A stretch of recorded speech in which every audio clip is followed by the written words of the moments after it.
నమస్తే welcome to ఈహా TV. ప్రపంచంలోనే అతిపెద్ద పాల ఉత్పత్తిదారు భారత్. అంతేకాదు వినియోగంలోనూ మనది అగ్రస్థానమే. అందుకే మన డైరీ మార్కెట్లోకి ప్రవేశించాలి అని అగ్రరాజ్యం ఉవ్విళ్లూరుతోంది. భారత్ అమెరికా మధ్య వాణిజ్య చర్చల నేపథ్యంలో మాంసాహార పాల అంశం తెరపైకొచ్చింది.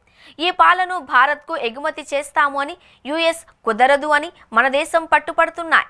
మన దేశంపై ప్రతీకార సుంకాలకు సంబంధించి అమెరికా అధ్యక్షుడు డొనాల్డ్ ట్రంప్ విధించిన ఆగస్టు 1 గడువు ముగిసేలోపు ఒక ఉమ్మడి పరిష్కారాన్ని కనుగొనడంలో ఇరుపక్షాలు తలమునకలయ్యాయి.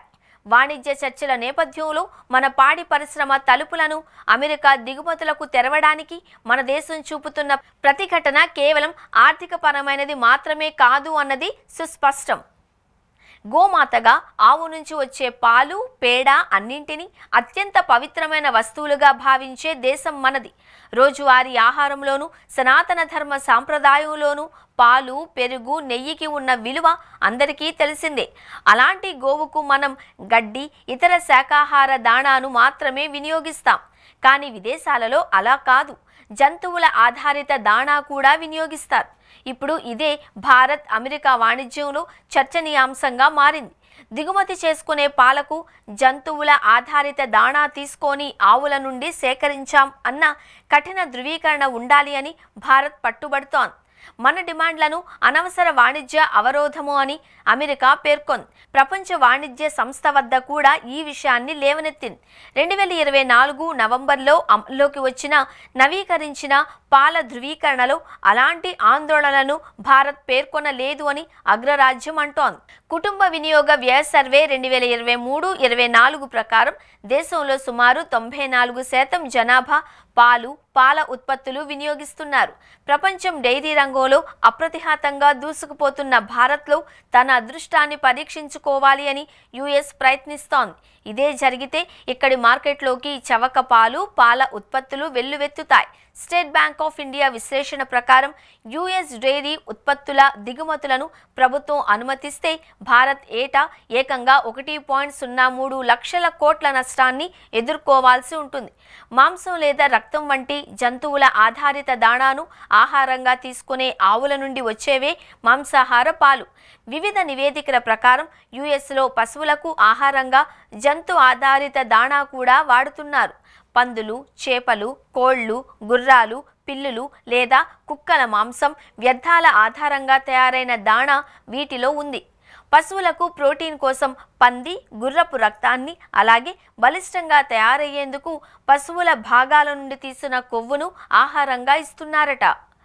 ఆహార దిగుమతులకు భారత పశు సంవర్ధక పాడి పరిశ్రమ శాఖ పశు వైద్య ధృవీకరణను తప్పనిసరి చేసింది. ఇది పాల ఉత్పత్తులు సహా అన్ని రకాల ఉత్పత్తులు జంతువుల ఆధారిత దాణా తీసుకొని ఆవుల నుండి వచ్చాయి అని నిర్ధారిస్తుంది. ఈ నిబంధనను WTO వేదికగా అమెరికా విమర్శించింది. United States Trade Representative National Trade Estimate నివేదిక ప్రకారం జంతువుల ఆధారిత దాణా తీసుకున్న ఆవుల నుండి సేకరించిన పాలతో తయారైన ఉత్పత్తులను దిగుమతి చేసుకోవడంపై భారత్ తన నిషేధాన్ని కొనసాగిస్తోంది. ప్రస్తుతానికి పాలు, పాల ఉత్పత్తుల దిగుమతులపై భారత్ అధిక సుంకాలు విధిస్తోంది. చీజ్పై 30%, వెన్నపై 40%, పాల పొడిపై 60% సుంకం ఉంది. తక్కువ ఖర్చుతో ఉత్పత్తి చేసే న్యూజిలాండ్, ఆస్ట్రేలియా వంటి దేశాల దిగుమతులు కూడా మనకు లాభదాయకం కావు.